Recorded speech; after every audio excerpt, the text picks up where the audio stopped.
Hi, what's up, everybody? Welcome back to the Hashira Half Hour. I am your host today. I am Inosuke with my damaged little sick sore throat. Your frail favorite, it's Emily. As always, I am joined by Hana and Bryan. What's up, everyone? I watched this episode while I was on the treadmill and tried total concentration breathing and also almost died like Tanjiro. Oops. Rip. What's up, y'all? It's your favorite Super Saiyan God, Brian, spirit bombing his way through this episode. Glad to be here. Excited to talk about rehabilitation. And boy, are we going to rehabilitate. Um, today's discussion, of course, is going to focus on episode 24 of Demon Slayer, Rehabilitation Training. And I think that a fitting theme for this week's episode is like a reset or resetting.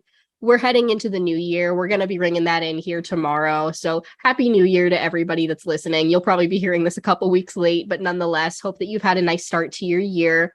And we get to see our heroes reset a little bit in this episode. There's a lot that's happened. We've had some very long episodes here discussing all of the goings on, but this is a good chance for them to recuperate, recover, and to have a new beginning. So this episode opens with my favorite character. It's ya boy, Rengoku. And I think that I'd forgotten that this scene actually happened, but it's nice to see the little foreshadowing here where he's preparing to head out. He's getting ready to take on a new mission. Shinobu kind of inquires about it before he leaves, and he lets her know that several corpse members have been taken out by a demon that's like unknown. So he's heading out to go help and take care of it because they can't afford to lose anybody else. She hears this and she speculates that it could be one of the 12 Kazuki again, but that if it is, Rengoku could definitely handle it if anyone could. So given what we've seen of the Kazuki so far, do you think that one Hashira can handle them alone if several core members can't? I mean, it's a tough call, definitely. Like, we saw how much Tanjiro struggled on Mount Nanagumo, and then, Gi walked in and cut him up like butter. So, I feel like it depends on kind of, what styles match up, right? Like, maybe water style breathing was just better set against, Rui's threads. So it's really a toss up. What we've seen of the 12 Kazuki so far is extreme power and variance in what they can do. So it's definitely a toss up between those two. Yeah, I would say it kind of all depends on the ranking. I think Shinobu even mentions, like, could it be an upper moon? And Rengoku was like, possibly. And that's when she said, I trust you. So I think it's definitely foreshadowing that this might be a tougher battle, but as far as we know right now, the Hashira can take out the 12 Kazuki easy because the one that we've seen, it was almost too easy. So definitely interested to see if it's going to be more of a challenge this time. Absolutely. And I like the call out to Giyu taking one down so easily, but that it could be that their styles match up well. Makes it sound a little bit like Pokemon, but like but there is like a point to that, right? Like all these Hashira have reached this rank for a specific reason, and they have, over the time that they've taken and trained, developed a niche style that's like all their own. But Rengoku seems to have a lot of people's faith, amongst the other Hashira, that he's like very strong. I think we can pick up a little bit just from his character design what his strengths are going to be. Not that we've seen them expressly quite yet, but looking forward to getting to see it. And he seems pretty confident as well. So here's hoping that our Hashira can pull through for us. Moving on a little bit, as our trio begins their rehabilitation journey inside the Butterfly Mansion, they are given a number of tasks to attempt to recover, much to the three's exhaustion and dismay. There are some stretches that they must perform or have help performing. They have to play a game of tag, and there's a reflex activity against Canal. Even though the three boys might find this a little bit silly to begin, all in their own different ways, they do seem to be good beginner exercises to rehabilitate given their injuries. How do you think that each of these activities is going to help them to recover more quickly? I mean, coming from like an athletic background like I did, they're doing all the right things for, healing their bodies and getting back to top shape. Stretching is so important in like the figure skating world, mostly because we do really crazy things with our legs that go above our heads. But it still is important and makes your body feel so much more. I think they use the term limber in here, just like make your bodies like not be so stiff from being bedridden. So, and I think that clearly these butterfly girls know what they're doing. I don't think this is the first time that they've done this. So it's really a great way to get yourself out of bed and get yourself back in that athletic frame of mind without like overdoing it to your body, because you can very quickly overdo it as well once you get over injuries like this. So I think they did a really good job. Yeah, I think really, kind of what we saw in the fights that gave them all of these injuries, right? Some of their issues were speed and agility, being able to keep up with the movements of the demons. And so, they're focusing on their weaknesses, right? They had their, challenge. They're now owning their own development in the sense that they are, focusing on what's making them weak. Specifically, like Zenitsu with reflexes. I mean, Thunderclap and Flash is all about reflex, and him playing the reflex game, it makes sense, right? So it's just a very solid plan. Yeah, I agree. And it's fun to see them go up against like these small children too, in the context, because it's like, obviously we know that Kanao is pretty strong, and we'll get to that in a minute because she's Tsugoku for Shinobu, but there's like literal children in this scene also, and they're still kind of like kicking their asses a little bit. Shout out to my girl Aoi for just like totally kicking their asses throughout this. I'm proud of her. And like, granted, they all got beat up pretty bad. But it's still kind of funny to watch them kind of get shown up by a group of little girls, basically. But, the girls are mighty in this show, and we love to see it. That being said, I totally agree with both of you that I do think all three of these are going to help. Their strength, their endurance, their agility. The stretches are super important. That's something I should probably implement in my own reset this new year, is just like stretching more. Making sure that your muscles are more warmed up, and like using like the flow of like the blood and your breathing to help energize your training as you move forward. The tag being kind of like finding intuition and like being intuitive about like where are your enemies, and making sure that like maybe you get them before they get you. And then the reflex activity is fairly obvious, I think, as well. Also making sure that you have the faster draw than the other person. So all of these I think are going to help them recover pretty well. But they are our boys. They are silly. Boys will be boys. It's interesting to me how they all react to this recuperation training. We mentioned that they just got shown up by a bunch of little girls. And Inosuke does not like that. Of course not, because he is like the ultimate mountain macho man. On the other hand, Zenitsu loves the attention from all the girls and is very happy to receive it. And Tanjiro's kind of, I think, indifferent to the who the attention's coming from. He just wants to keep training and never gives up. Even though the other two lose spirit a bit when it comes to the matter of beating Kanao, because she's the strongest of the group. What do you think of each of their reactions? Is this what you expected from them?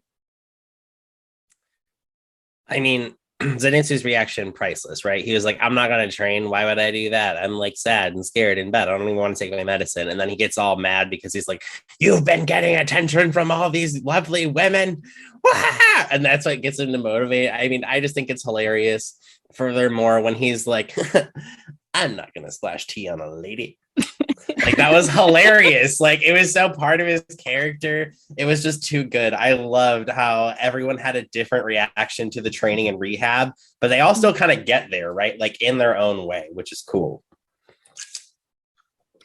Yeah, I think that it aligns with their characters so well. Tanjiro is just that kid that never gives up. I will say, though, when we first see Inosuke and Tanjiro come back from training before Zenitsu joins them, and their like cheeks are all sunken in and they're like, huh, and then they go straight to bed. I found that hilarious because we haven't seen Tanjiro like that yet. Even like going through rigorous training, he's always been like, I gotta do it, to the point of like, okay, and now he's passed out. But this time he's like, I can't do it.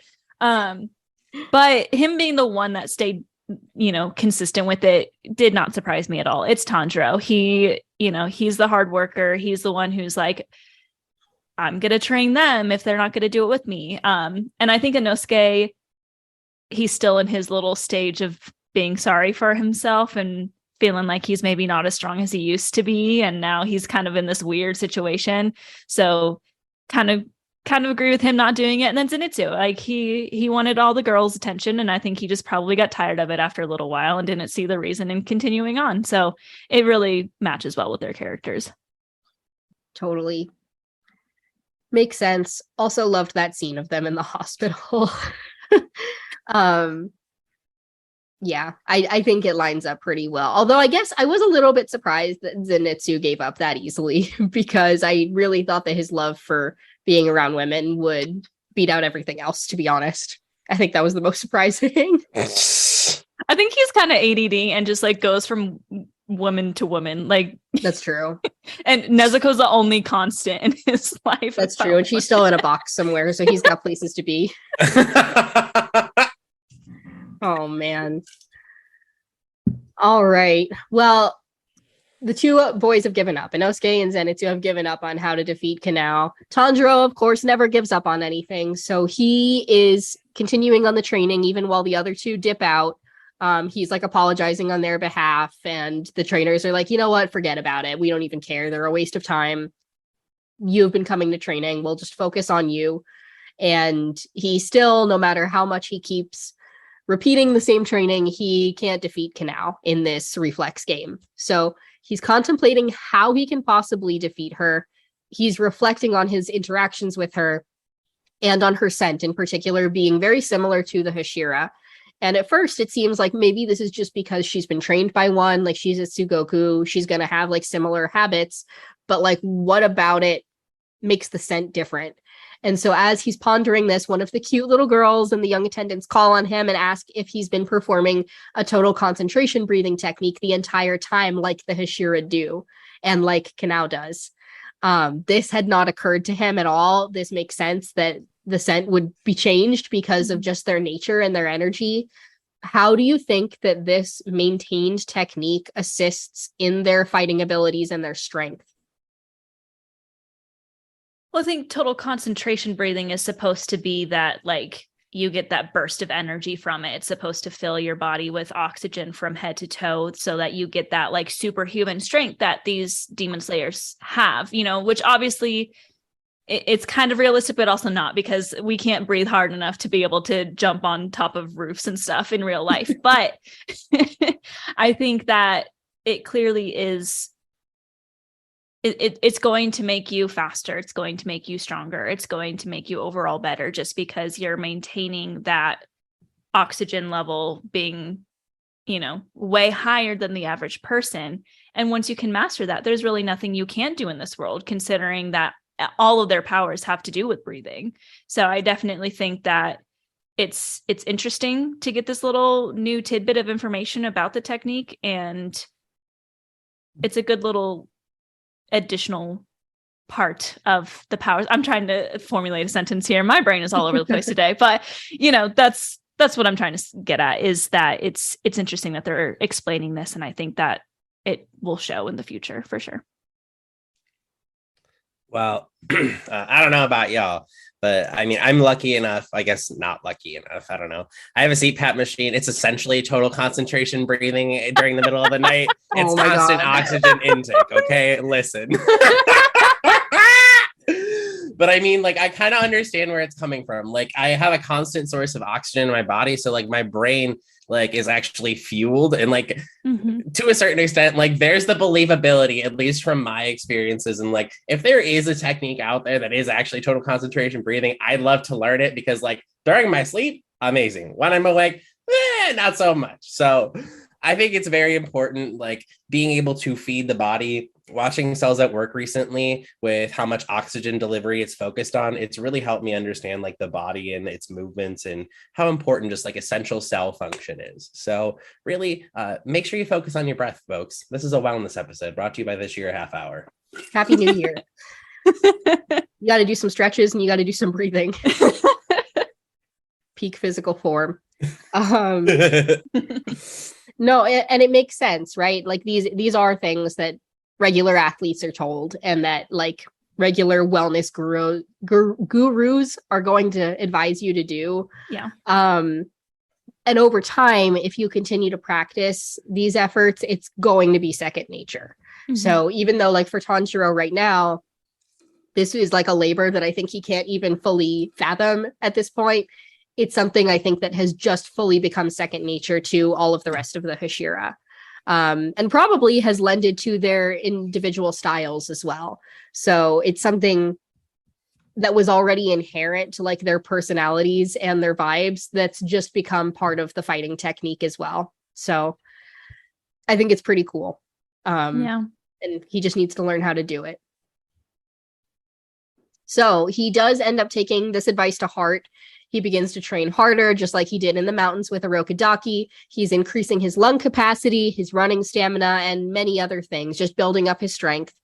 He takes some time to even meditate one evening, and Shinobu joins him. And at this point, we get to hear a little bit about her backstory, which we have not really heard so far. He's really good at picking up on scents. He picks up on the scent of her anger very quickly. And as we've surmised about her in past episodes, there is more to her smile than meets the eye. We learn that her sister was defeated and killed by a demon, and while she wants Tanjiro to succeed with Nezuko, that there is lingering anger and resentment and pain when she sees people like herself negatively affected by demons. How difficult do you think that it is, knowing this, for her to reset her thinking to accommodate Tanjiro and Nezuko's situation? I mean, I think this is one of the moments of this episode that really talks about like larger scale issues, right? Like, I feel like this is very similar to like really any, large issue that we face in society today. It's like your anecdotal experience being countered by something that you've seen in real life, and you don't know how to cope with the blended reality that is those two individual experiences being able to coexist next to each other, right? Like you have these feelings that like demons are bad. My family was destroyed by demons, and so was this other person's, but now they're trying to reconcile it. It's definitely a state of turmoil, and you can kind of see that in the way that she smiles is like her coping mechanism to try and fight through that anger, like not to be mad at Tanjiro because he still deserves happiness, even though she didn't get that outcome for herself. Yeah. First of all, I'd like to say, I think I've said this a few times, Tanjiro's social cues need a little bit of work. You don't just ask someone, are you angry? Yeah. Every time he does that, I'm like, Tanjiro, like, maybe not. But I think it ended up being good because we saw her open up to him.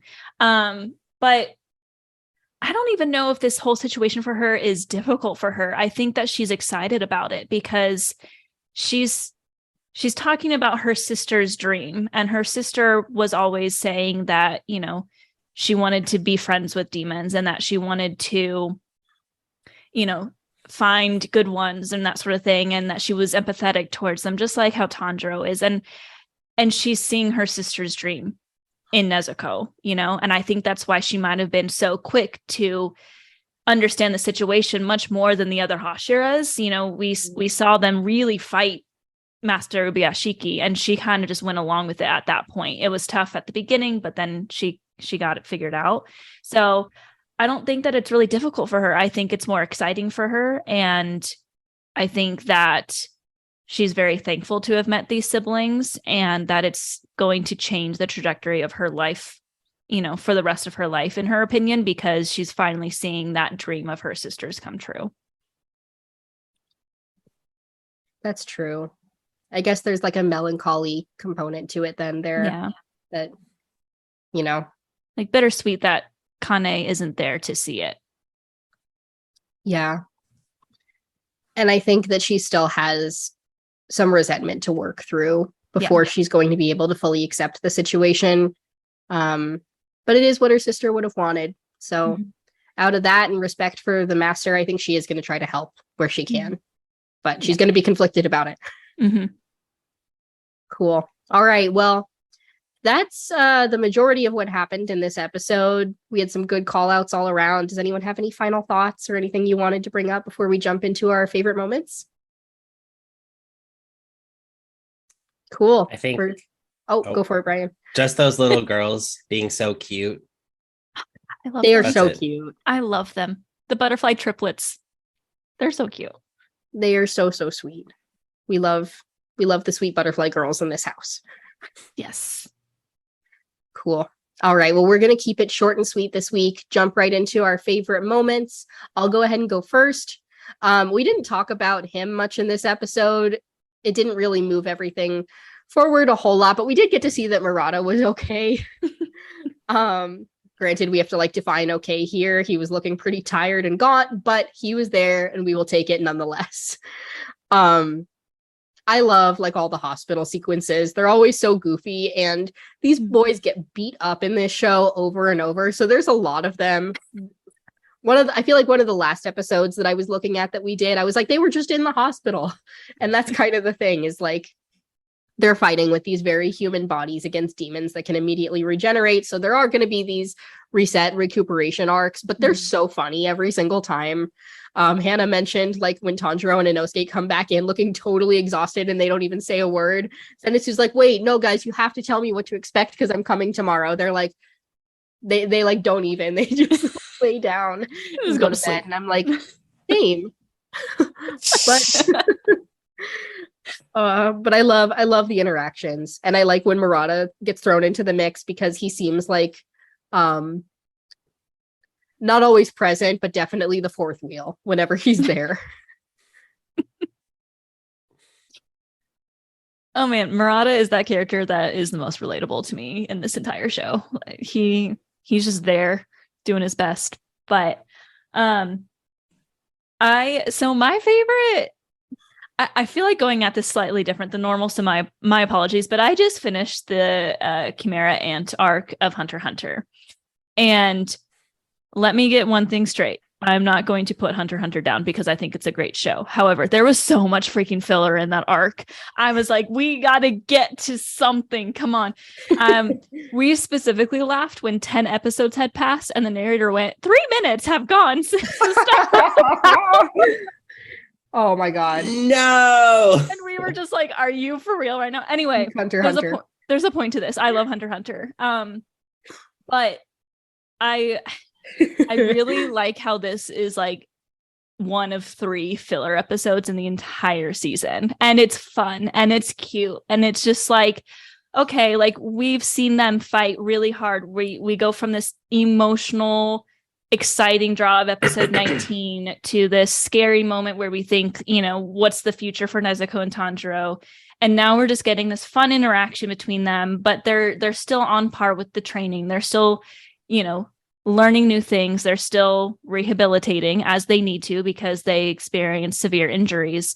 And I think that, it just reminded me of how well written I think this story is. Not to say that Hunter x Hunter is not. I know it's very common for animes to have lots of filler, but I just sitting there thankful that we get this one episode, it's fun, and then we're going to get pretty much right back into it in the next few episodes. So that's my favorite thing about this episode is that it's just it's one cute filler and then we're going to move on.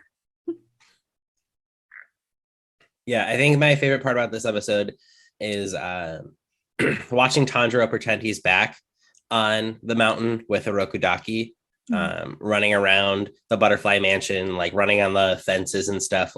He's trying to actively reinvigorate himself with memories of a time where he was okay, I got to find a way to continually motivate myself. And speaking of resetting, right? That's the way to reset, right? You come back to your core, you come back to the things that sparked your drive to start, and then you kind of push forward from there. So I definitely think this is a solid moment for him in the sense that it's not a fighting moment, it's a moment to re-solidify his resolve, and I really like that for his character arc.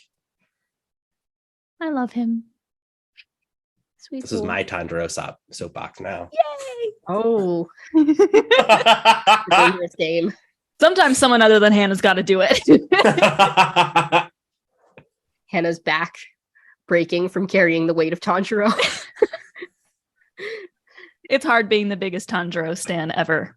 Just saying. I carry the Somebody's entire gotta do Tanjiro it. fandom. Oh my gosh. All right, guys. Well, I think that about does it. Like I said, we're going to keep it short and sweet. We got some good stuff coming up, though. So thank you again for another great week. Happy New Year again to everyone listening in. I hope that you've all had a great start, and I wish everyone a healthy and prosperous year moving forward. We're looking forward to hopefully sharing some of it with you. If you're still wanting to follow along with us, don't forget to like, subscribe, comment, and do all the things. If you leave us a question in the comments, you might get to see us answer it in a future episode. And we appreciate you listening in today. We'll see you all next time. Umai. My. Umai, and Happy New Year.